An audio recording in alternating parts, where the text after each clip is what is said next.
যদি কোনোদিন শেখ হাসিনার বিরুদ্ধে ষড়যন্ত্র হয় তখন আপনারা সোচ্চার হন, কারণ গণতান্ত্রিক নেত্রী যারা আছেন বাংলাদেশে দুজনই আছেন, শেখ হাসিনা এবং খালেদা জিয়া। আমি মনে করি একজন যদি নিঃশেষ হয়ে যান আরেকজনও নিঃশেষ হয়ে যাবে। আমাদেরকে অবশ্যই যতই আমরা বকাবকি করি না কেন, গালাগালি করি না কেন, দুই নেত্রী কেন্দ্রিক পলিটিক্স, এটা বাংলাদেশে প্রমাণিত হয়েছে যে দুই নেত্রী যখন সমানভাবে শক্তিশালী থাকেন তখন আমরা এক নেত্রী যখন একচ্ছত্র ক্ষমতায় থাকেন তার চেয়ে অনেক বেশি ভালো থাকি।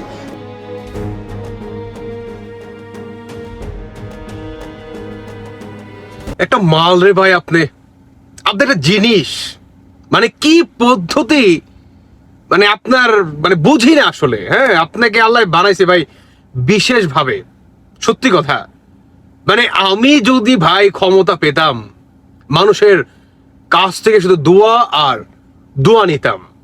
প্রথমে তিনি এই কথা বলছে ভাই, উনি মানে বাংলাদেশের ভিতরে প্রতিটি বৈষম্য বিরোধীর সাথে যারা নাকি আপনার একদম গভীরভাবে জড়িত বা মাস্টার মাইন্ড বা সরকারের প্রতিনিধি হইছে, সকলেই ভাই শেখ হাসিনার চরম আপনার মানে প্রশংসায় লিপ্ত ছিল বা আওয়ামী লীগকে চরম পরিমাণের ভালোবাসতেন তারা। আর বর্তমান 360 ডিগ্রি অ্যাঙ্গেলে ইউটার্ন। আচ্ছা, উনি শেখ হাসিনার কাছে ক্ষমা কেন চাচ্ছেন বলেন তো? হ্যাঁ, আওয়ামী লীগকে আপনার পুনরায় নির্বাচনে ফেরাতে যাচ্ছে অন্তর্বর্তীকালীন সরকার প্রধান ডক্টর ইউনূস। হ্যাঁ, এটাও সত্য। শেখ হাসিনা এখন যতই আপনার কথার ভিতরে মারপ্যাচ থাক না কেন, সেটা যায় আসে না ভাই। আপনার যুক্তরাষ্ট্রে, আমেরিকায়, তারপর হচ্ছে আপনার ইউরোপের বড় বড় দেশগুলোতে, লন্ডনে আওয়ামী লীগ যেভাবে মিছিল সমাবেশ করছে, জাতিসংঘ এটা ক্যাচ করছে আর জাতিসংঘ এটা দেখছে। কেমন দেখার মাত্রই ইউনূস থাকালীন অবস্থায় একটা সাংবাদিক সম্মেলন করে, আর সেখানে তিনি বলেন আওয়ামী লীগকে বা আওয়ামী লীগকে যে নৌকা মার্কাকে নিষিদ্ধ করা হয়নি, আওয়ামী লীগ যে দলটা, এই দলটাও নিষিদ্ধ করা হয়নি, শুধু আওয়ামী লীগের যে কার্যক্রম সেটাকে নিষিদ্ধ করা হয়নি, স্থগিত করা হয়েছে কিছুক্ষণের জন্য। তো সেটা কতক্ষণ, সেটাও তিনি বলছেন যে যতক্ষণ না পর্যন্ত বিচার না আসে। তিনি এটাও বলে যে আওয়ামী লীগকে আবার এই নিষেধাজ্ঞা জারি থেকে আমরা তুলেও নিতে পারি, মানে পুনরায় যেভাবে 5টা দল রাজনীতি করে সেভাবে করতে পারে। ভাই মানে আসিফ নজরুলের ইউটার্ন, তারপর হচ্ছে আপনার ডক্টর ইউনূসের ইউটার্ন, পিনাকিরদের আপনার ইউটার্ন, ইলিয়াসদের আপনার ইউটার্ন, সকলেই বর্তমান ইউটার্ন কেন নিয়ে নিচ্ছে বুঝে আসে না আমার। কেন? হ্যাঁ, তাহলে কি জুলাই করিস না, মানে জুলাই কি তাহলে গর্তের ভিতরে ঢুকে গেল?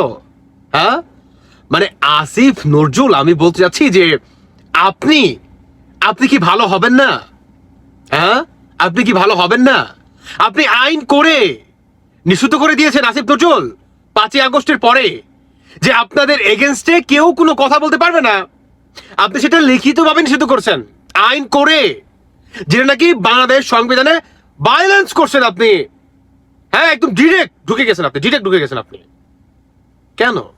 হ্যাঁ, সবার আগে যদি বিচার করা হয়, আপনি যতই গলা ফাটান না কেন শেখ হাসিনাকে নিয়ে অমুক ছিল তমুক ছিল, মানে মানে শেখ হাসিনা যখন নাকি আপনার ঘাটটা চেপে ধরবে তখন আপনি বলবেন যে আপা দেখেন আগে তো আপনার প্রশংসা করছিলাম, হ্যাঁ, পিনাকি, ইলিয়াস ওরা যেমন ইউনূসের বিরুদ্ধে কথা বলতেছে, হ্যাঁ, সমস্ত দায়ভার এখন ইউনূসের হয়ে যাচ্ছে।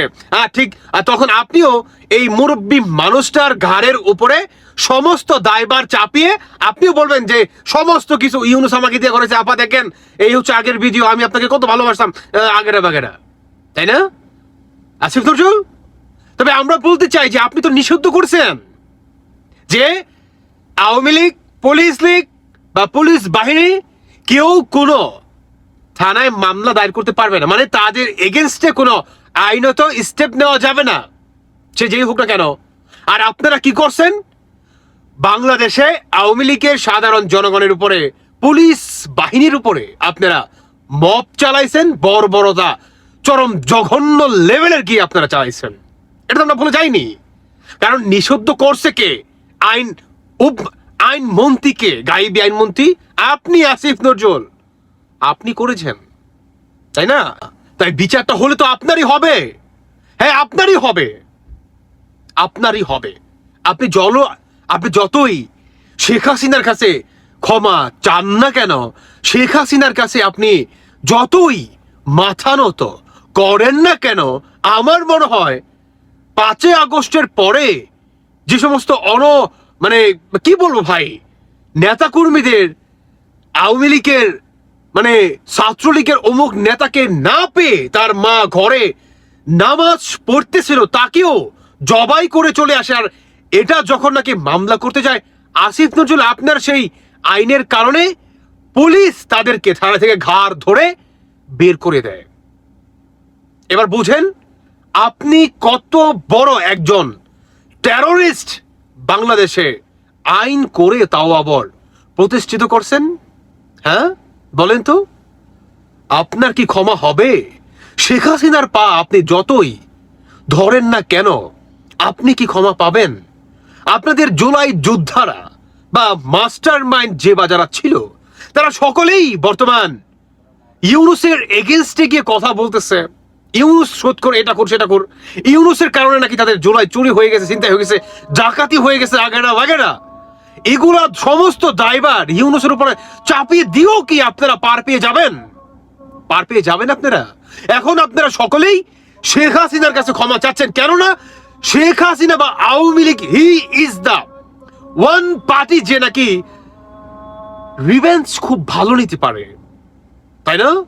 তার as a evidence Bangabandhu Sheikh Mujibur রহমানের হত্যার সাথে বা তার পরিবারের হত্যার সাথে যে যারা জড়িত ছিল, তাই না? দেখেছেন আপনারা বাংলার মাটিতে সেটা বিচার করেছে শেখ হাসিনা।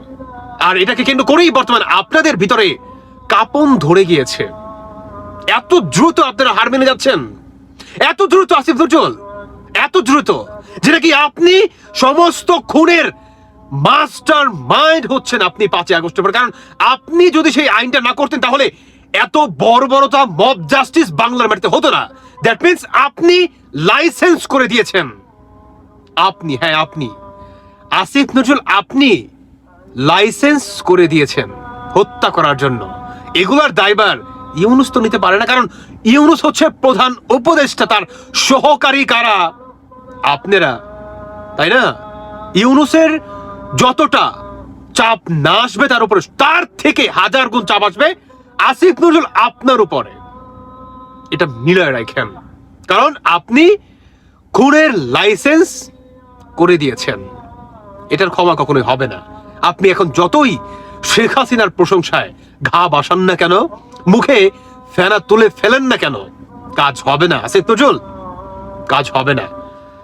দর্শক বন্ধুরা, এই হচ্ছে বর্তমান উপদেষ্টা গাইবি আইনমন্ত্রী আসিফ নজরুলের অবস্থা। বাকিটা আপনাদের ব্যক্তিগত মতামত অবশ্যই জানিয়ে যাবেন। ভালো থাকুন সবাই। আল্লাহ হাফেজ, আসসালামু আলাইকুম।